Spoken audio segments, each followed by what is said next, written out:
Your brain is the most powerful weapon in the world. Once you put away your phones and your computers and all that we have nowadays, yeah, it's great. We're up to date. But your brain is the only thing you have when you're going through depression, when you're going through hard times, when you're going through death, real life. You can't Google that, man. You're alone. You're alone. You may have a shrink you're going to, you may have a best friend you're going to, but there's 24 hours in the day where you're alone in this brain, and your brain is talking to you in all kinds of ways, and it wants to control you and pull you in these different pockets. If you can't control your own brain and your brain controls you, you got to tell your brain where you want to go and how you want to go and how you want to get there. You got to control it. If not, it's over.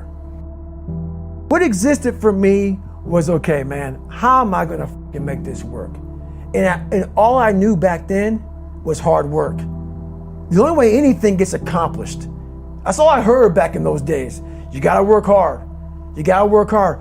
I'm not getting I can't get this paragraph. I can't remember what the f***'s in this paragraph to pass this test to get in the military. Read again.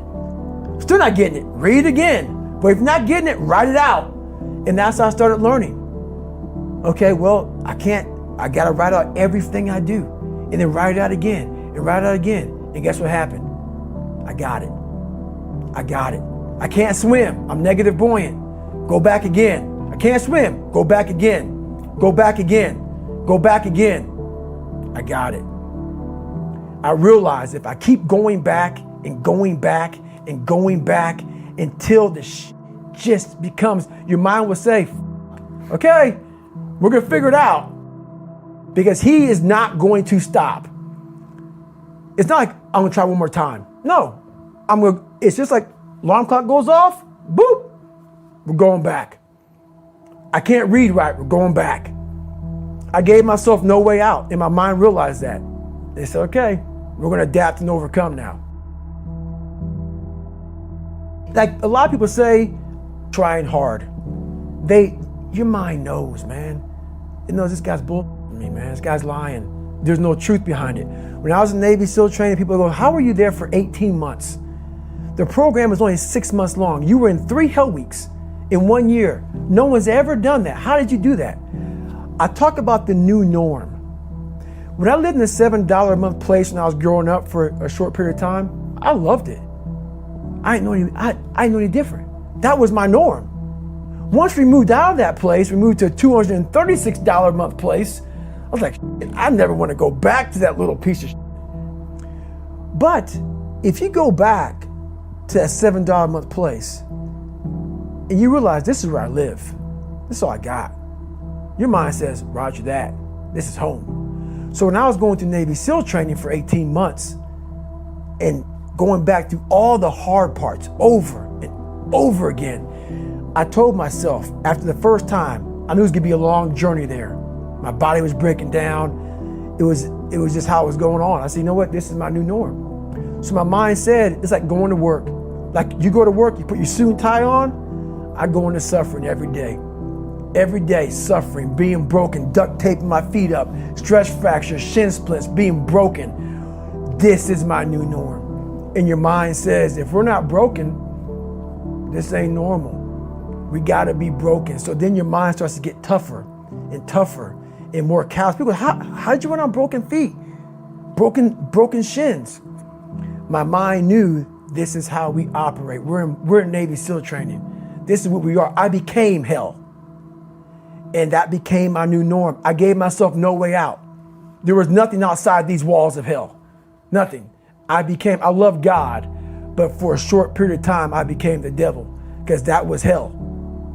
I became the boss, the owner, the CEO of Navy SEAL training. That was my mindset. And that's how you get through things. You immerse yourself in wherever it is, and you become that. You become that and give yourself no way out. When I was 297 pounds and I was fat as hell trying to be a Navy SEAL, the scariest thing in the world to me, even to this day, was that could have been the rest of my life. I thought then I was trying hard. That's the scariest thing in the world. I thought then 297 pound, working for Ecolab, spraying for cockroaches, making $1,000 a month.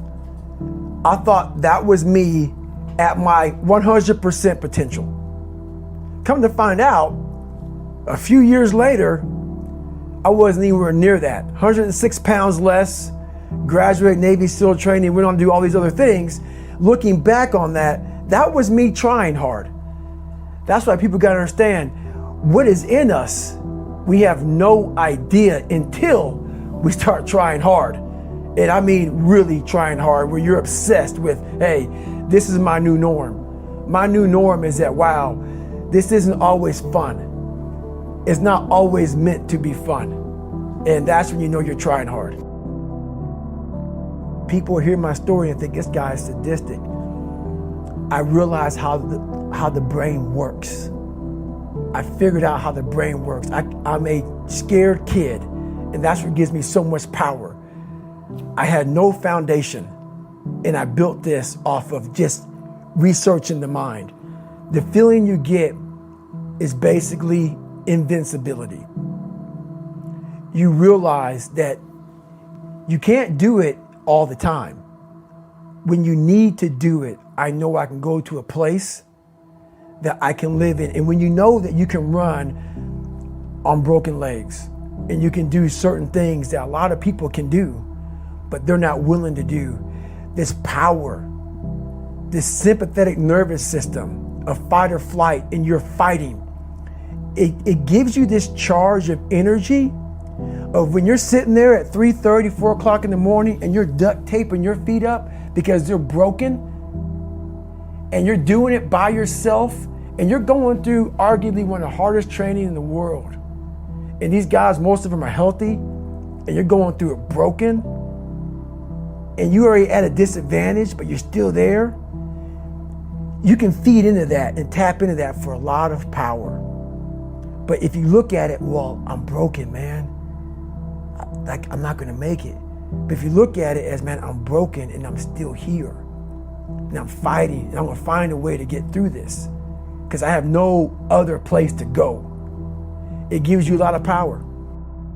When things start to suck really, really bad, my brain and a lot of people's brain, they don't go to your dad beating you up. Your brain says, we gotta get the out of here. This is miserable. So anger goes away a lot of times when you're suffering because your brain just says, we gotta run, we gotta go. So that anger is not popping up saying, oh, I wanna show them, I wanna show those people. No, there has to be a much deeper, when I say deeper, it has to be down to mineral soil. It has to be down to that nice mineral soil where nothing can burn. You can't burn dirt. So it has to be down that low, that literally is something in you that's at the core of your soul. But you don't find it unless you spend a lot of time with what you want to be in life.